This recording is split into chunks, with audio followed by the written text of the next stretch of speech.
रहा हूँ वो एक अजीबोगरीब घटना है। ये घटना है 31 अगस्त की सुबह सुबह उत्तर प्रदेश कानपुर की। इसमें 3 दोस्त रहते हैं, आदित्य वर्जन सिंह, योगेश मिश्रा और प्रदीप तिवारी। जो तीनों ने कुछ पहले से प्लान कर रखे थे कि हमको गंगा नहाने जाना है। तो कानपुर के एक थाना है विल्होर नानहो, वहाँ की घटना है ये। 31 अगस्त सुबह 5:40 की घटना है। तीनों लोग नहाने जाते हैं और नहाने के वक्त ही आदित्य वर्जन सिंह की पानी में डूबने से मौत हो जाता है। और उसके बाद जब तीनों दोस्त जाते हैं तो आदित्य वर्जन सिंह ने पहले पानी में छलांग लगाते हैं। छलांग लगाने के बाद जो पानी को आप देखते हैं बहुत सारे नदी में जो एक बैरिकेड लगा हुआ था, कहीं कहीं आप देखिएगा लोहा के जंजीर से घेर दिया जाता है कि इससे आगे जाइएगा तो खतरा की चिन्हासी है। बहुत जगह देखो ये बांस से घेर देता है, बहुत जगह रस्सी से बांध दिया रहता है। मैं देखा हूँ ये सब चीज़, लेकिन मैं भी कहीं कहीं गया हूँ नहाने तो मैं देखा हूँ ये सब चीज़ कैसे रहता है। उसके बाद भी आदित्य वर्जन सिंह ने थोड़ा और आगे करते करते हमको लगता है कहीं पैर स्लिप कर गया होगा और पैर स्लिप करने की वजह से थोड़ा और आगे चला गया होगा। उसके बाद डूबने की कगार पे आ जाते हैं। उसके बाद जब आदित्य वर्जन सिंह जब डूबने के कगार पे आते हैं तो अपने दोस्त को आवाज़ देते हैं कि हम डूब रहे हैं, बचाइए। तो योगेश मिश्रा और प्रदीप तिवारी ने कोई सुनाई दिया आवाज़। ये दोनों को हिम्मत नहीं था और इतना तैरने भी नहीं आता था कि वो अपने दोस्त को जान बचा सके। और जो बगल में जो मछुआरा कहिए या क्या बोलते हैं उसको, नाव चलाने वाले कहिए, उनको जब बोला गया तो नाव वाले बोल रहे हैं कि हमको 10,000 रुपया दीजिए, हम जान बचा लेंगे। जब 10,000 रुपया के नाम बोले तो ये बोले कि हाँ देंगे हम, लेकिन हमारे पास अभी कैश नहीं है कि ऑनलाइन देंगे। और नाव वाले ने अब बोले कि ऑनलाइन ही कर दीजिए। भाई आप बतलाइए, किसी का जान जा रहा है, आप ऑनलाइन के चक्कर में पड़े हैं। आपको जो पैसा बोल दिया तो देगा, अगला देगा। जान बचाना है तो देगा ही देगा।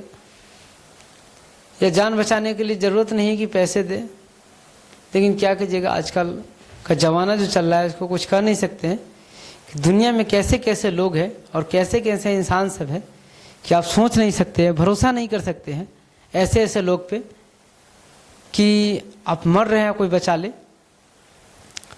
उसके बाद ऑनलाइन करने की प्रोसेस हुआ, कहा कि ठीक है ऑनलाइन दिया जाएगा पैसे। जब ऑनलाइन करने लगा, उसमें टाइम लगता है भैया ऑनलाइन करने में, ऐसा नहीं कि चट मंगनी पट बिया, ऐसा नहीं होता है। ऑनलाइन करने में टाइम लगता है।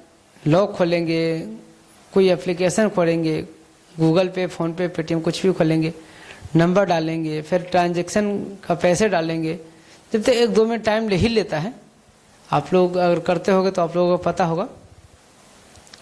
लेकिन फिर भी जब ये ट्रांजैक्शन हो गया, उसको बाद आदित्य वर्जन सिंह जो है जब तक कहीं और बह के जा चुके थे। अब बतलाइए भाई, कोई आदमी हाथ सिर्फ बतला रहा है और हाथ बतला के कह रहा है कि हम डूब रहे हैं, तो उनको बचाना बहुत ज़रूरी है, कहीं ना कहीं डूब ही रहे। उसके बाद जब ऑनलाइन का ये मेथड हुआ और ऑनलाइन पैसे जब तक डलाया तब तक आदित्य वर्जन सिंह ने, हमको लगता है उस समय वो अपनी जाने गंवा चुके थे क्योंकि पानी में दह गए थे और कहीं। उसके बाद जब ट्रांजैक्शन फुल हुआ तो नाव जो चलाने वाले हैं वो जब खोजने की कोशिश किया, जब तक कुल कहीं और बह गए थे और पता भी नहीं चला। उसके बाद जैसे ही आवाज़ पूरा वहाँ के लोगों के पास पहुँचा, NDRF की टीम है, बहुत से सारे जो टीम होते हैं सरकारी गवर्नमेंट का, वो टीम है, खोजने की प्रयास किए लेकिन नहीं मिला। और ये 8 सितंबर को 40 किलोमीटर दूर ये लाश बह के जा चुका था। ये 8 तारीख को मिला है। उससे पहले की घटना आप सुनिए कि इनके पत्नी एक डिस्ट्रिक्ट मतलब जिला जज है। इनके भाई एक बिहार में IAS ऑफिसर है जो कि एक सेक्रेटरी के पद पे है। उनके भाभी भी एक IAS ऑफिसर है। मतलब उनके बैकग्राउंड सुनकर के आप अंदाज़ा नहीं लगा सकते हैं कि ऐसे ऐसे आदमी 10,000 रुपया के लिए मर जाएंगे, तो ये कहीं ना कहीं हमको लगता है कोई साजिश हो सकता है या और कुछ हो सकता है। ये तो खैर अब पुलिस का काम है खोजना और निकालना।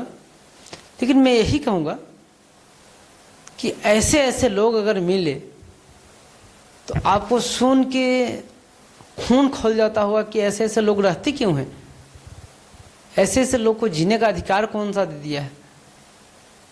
कि बतलाइए, किसी का जान जा रहा है, आप ऑनलाइन के चक्कर में पड़े हैं। तो हम यही कहेंगे कि इनको पास इतना पैसा होते हुए, हाँ, और एक बात और कि आदित्य बर्जन सिंह जो है वो खुद एक बनारस स्वास्थ्य विभाग में डिप्टी डायरेक्टर की पद पर तैनात थे। उनको पैसे की क्या ही कमी है, उनको घर में तो सब IAS ऑफिसर, जज, कोई कुछ। आप सोच नहीं सकते हैं कि इतने पैसे वाले हो करके 10,000 रुपया के लिए अपना जान गंवा दे। लेकिन मैं यही कहूँगा कि आप अगर किसी का कोई जान बचाने के लिए अगर ऐसा बोले तो आपको देना पड़ेगा ऐसे ऐसे वक्त पे, और जान बचाना है तो देना ही पड़ेगा। लेकिन कहावत है कि दुनिया में एक ऐसे आदमी है कि आप कुछ कह नहीं सकते कि दुनिया में क्या होने जा रहा है। तो मैं यही कहूँगा कि आप लोग ऐसे ऐसे आदमी को क्या कहना चाहिएगा, आप लोग कमेंट में बताइए हमको। उसके बाद में इसका जवाब देंगे कि ये क्या नाव चलाने वाले कितना बड़ा गलती किया, एक आदमी को जान ले लिया। अब कोई साजिश था या ऊपर वाले की लीला, इसके बारे में तो हम अभी कुछ बता नहीं सकते हैं, क्योंकि तो काम है पुलिस प्रशासन की छानबीन करना, और उनके बाद ही पता चलेगा कि इसमें स्थिति क्या थी। लेकिन ये बात एक तय है कि आजकल इंसानियत की जमाना नहीं रह गया है, क्योंकि ऐसे ऐसे अगर इंसान मिल जाए आपको तो हमको लगता है आपका भी जान जा सकता है। तो आप लोग ध्यान रखें अपना। चलिए, मैं अपने बात को इसी पे ख़त्म करता हूँ, और आगे से ध्यान रखिए जब ऐसा कोई घटना हो तो।